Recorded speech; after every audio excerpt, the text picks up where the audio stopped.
이스라엘을 상징합니다. 이스라엘에 세 가지 나무가 있는데 포도나무, 감람나무, 무화과나무 이 세 가지가 이스라엘의 대표적인 나무입니다. 근데 이 감람나무, 무화과나무는 이 좀 귀족적인 나무라고 하면 포도나무는 아주 서민적인 모양도 좀 나무 모양이 포도나무는 볼품이 없죠. 그리고 나무가 그렇게 크게 자라는 것도 아니고 포도나무의 목적은 오직 열매 맺는 데 있습니다. 이 포도나무는 그 모든 영양을 열매 맺는 데 다 쏟아붓는 것 같습니다. 그래서 이 이스라엘에 가면 포도나무 과수원들이 많은데 예루살렘 동쪽을 이렇게 내려가면 기드론 시내가 있고 그 시내를 건너면 감람산입니다. 올리브산입니다. 감람산 그 기슭에 겟세마네 동산이 있습니다. 예수님께서 십자가를 지시기 전에 마지막으로 기도하셨던 곳이 겟세마네 동산이죠. 그 겟세만으로 올라가실 때 제자들에게 마지막 고별 설교를 하신 내용입니다.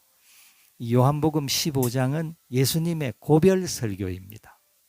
십자가를 지시기 전에 제자들에게 나는 포도나무다. 나는 참 포도나무다. 그리고 내 아버지는 농부다. 이렇게 말씀하셨습니다.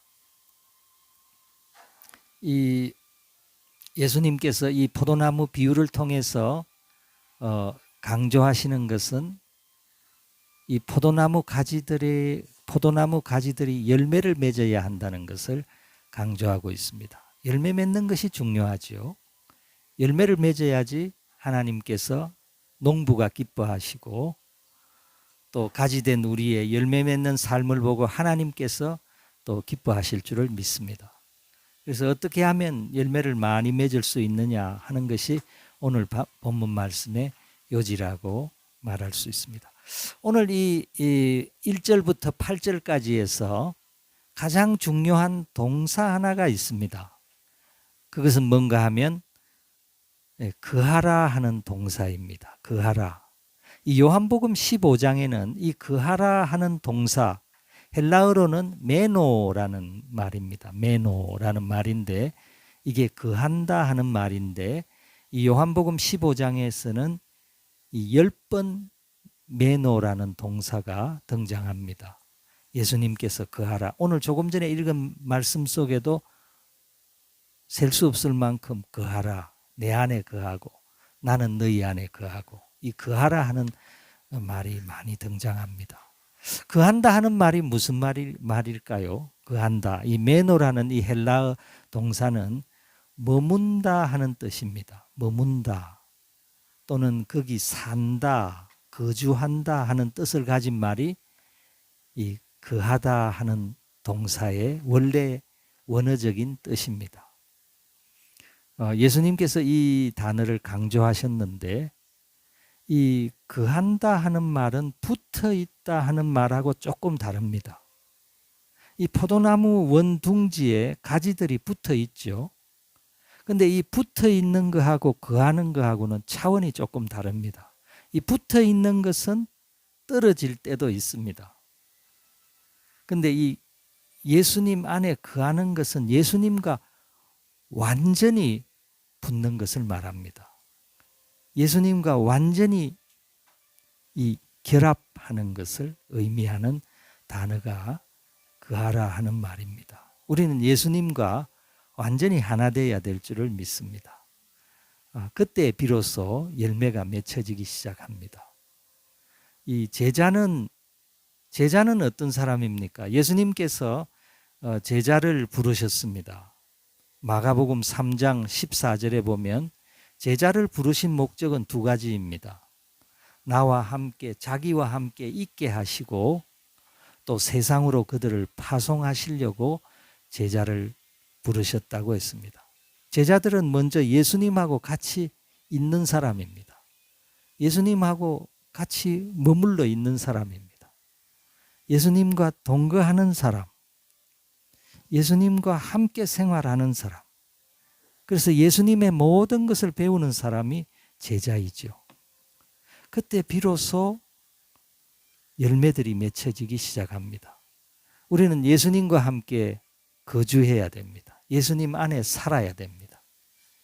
예수님 안에 우리가 이 자리를 펴고 거기가 우리의 주거 공간이 되어야 됩니다. 내 안에 거하라. 그래서 오늘 4절 말씀에 보면 내 안에 거하라. 그리하면 나도 너희 안에 거하리라. 이래 우리말 성경은 이렇게 거하리라, 거하라 이 두 번 거하다 하는 동사가 두 번 나오는데 원어 성경에 읽어보면 명령형 동사가 한 번만 사용됩니다. 내 안에 거하라. 그리하면 내 안에 거하라. 내가 너희 안에 이렇게 딱 끝나고 있습니다. 주님은 말을 아주 압축을 잘 하시는 것 같습니다. 내 안에 거하라. 내가 너희 안에. 그리고 그 뒤에 있는 말은 내가 너희에게 있는 것처럼, 내가 너희 안에 거하는 것처럼 너는 내 안에 거하라. 주님께서 간단하게 말씀하셨습니다. 그게 열매 맺는 비결입니다. 그리스도인으로서 풍성한 열매 맺는 비결은 요 구절에 있습니다. 내 안에 거하라. 내가 너희 안에.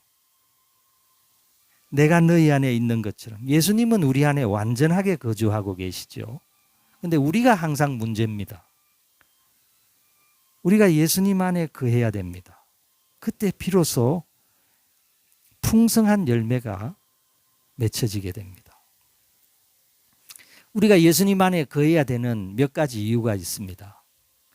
우리가 예수님 안에 거하지 아니하면 열매를 맺지 못한다고 했습니다. 오늘 말씀 4절과 5절이 그 뜻입니다. 나를 떠나면 아무 열매도 맺지 못한다고 했습니다. 하나님이 원하시는 열매를 맺으려고 하면 예수님 안에 거해야 됩니다. 그리스도인으로서 그리스도인답게 살아가려고 하면 예수 그리스도 안에 거해야 됩니다. 예수 그리스도 안에 살아야 됩니다. 예수 그리스도와 함께 연합해야 됩니다. 예수 그리스도 그분과 동거해야 됩니다. 우리 신앙생활은 주님과 함께하는 생활이죠.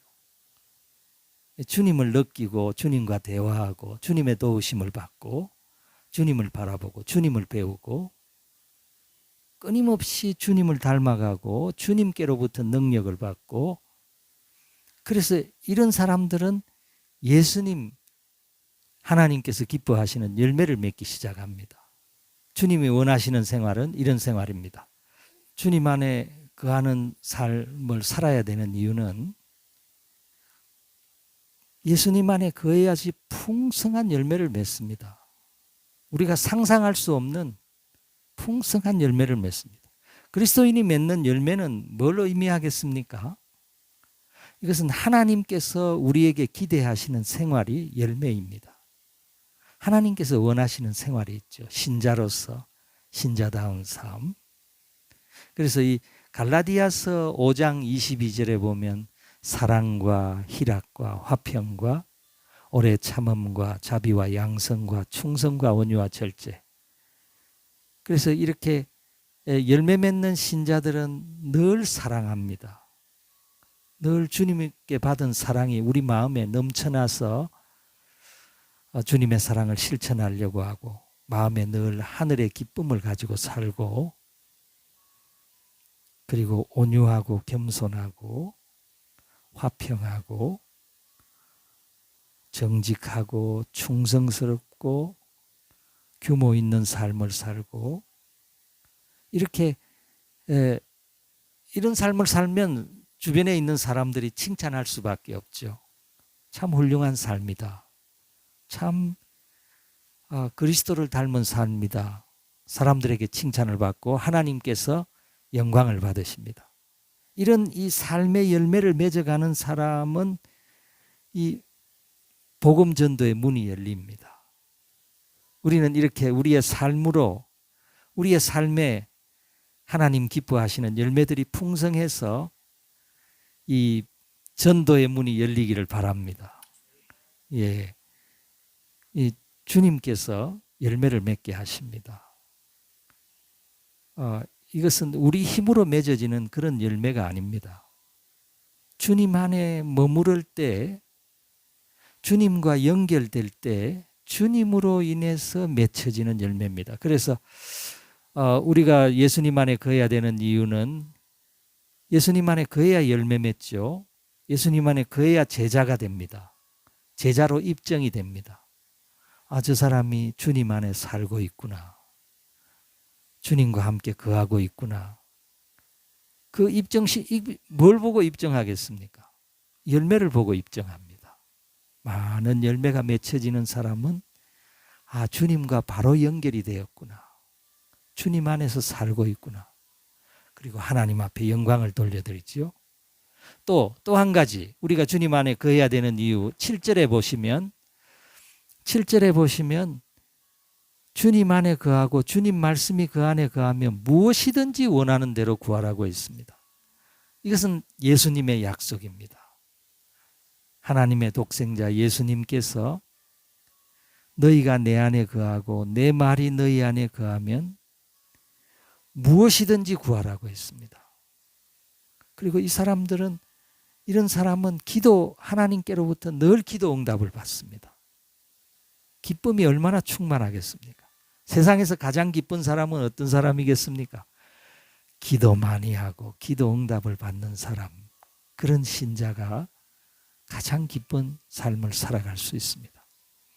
예수님 안에 거하는 사람은 무엇이든지 구하라 하고 말씀하고 있습니다. 마지막으로 우리가 이 예수님 안에 거하는 삶이 어떻게 하면 예수님 안에 우리가 잘 거할 수 있겠습니까? 제가 생각할 때 이 포도나무하고 포도나무 가지는 늘 이렇게 살아있는 관계지요. 예수님과 우리와의 관계도 살아있는 관계가 되어야 됩니다. 늘 포도나무로부터 그 영양분과 수분과 그 모든 것을 이 가지가 흡수를 해야지 열매가 맺혀질 거 아닙니까?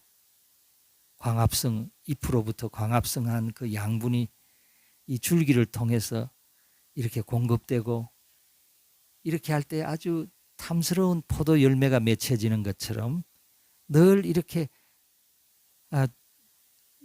예수 그리스도와 이 살아있는 관계 속에서 늘 교통하는 삶이 예수님 안에 거하는 삶인 줄 믿습니다. 그래서 이런 분들은 늘 기도합니다. 늘 기도하고 항상 하나님의 도우심을 의지하고 하나님의 도우심과 은혜와 그 하나님께서 채우시는 그 모든 그 하나님의 공급하심 속에서 살아가는 삶이 예수님 안에 거하는 삶이고, 또 예수님 안에 거하는 사람은 끊임없이 예수님을 배웁니다. 예수님과 함께 거하는, 예수님께서 왜 나와 함께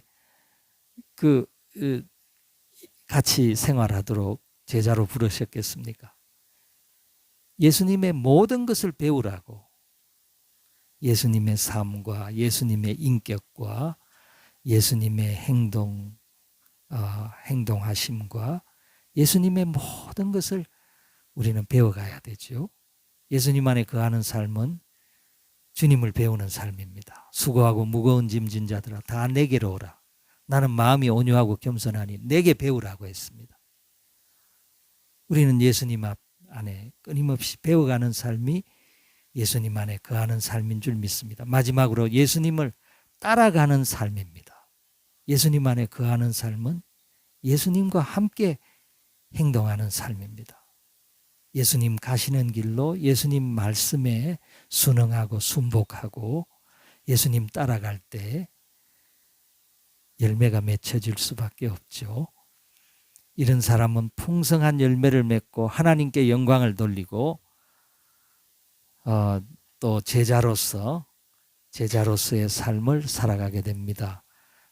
마지막 절 이 8절에 보시면, 오늘 읽은 15장 8절에 보시면 너희가 열매를 많이 맺으면 내 아버지께 영광을 받을 것이요 이렇게 나와 있는데 원래 의미는 원래 순서가 조금 바뀌어졌습니다. 너희가 열매를 많이 맺으면 너희는 내 제자가 되고 최종적으로 하나님께서 영광을 받으시게 된다. 이게 바른 순서입니다.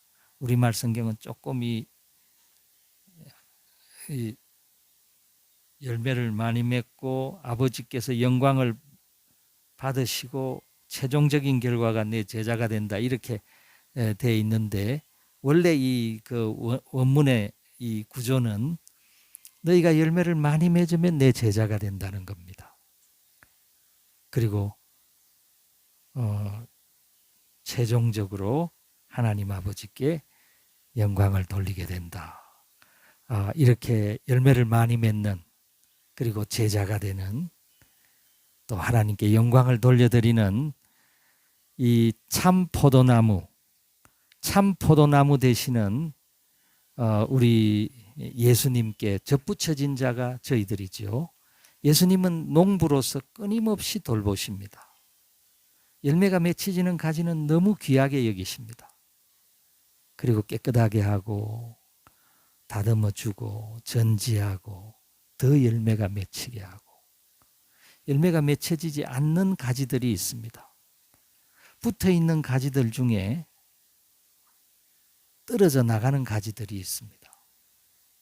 물론 예수님께 우리가 예수님을 믿음으로 영접할 때 예수님께 접붙여지게 됩니다.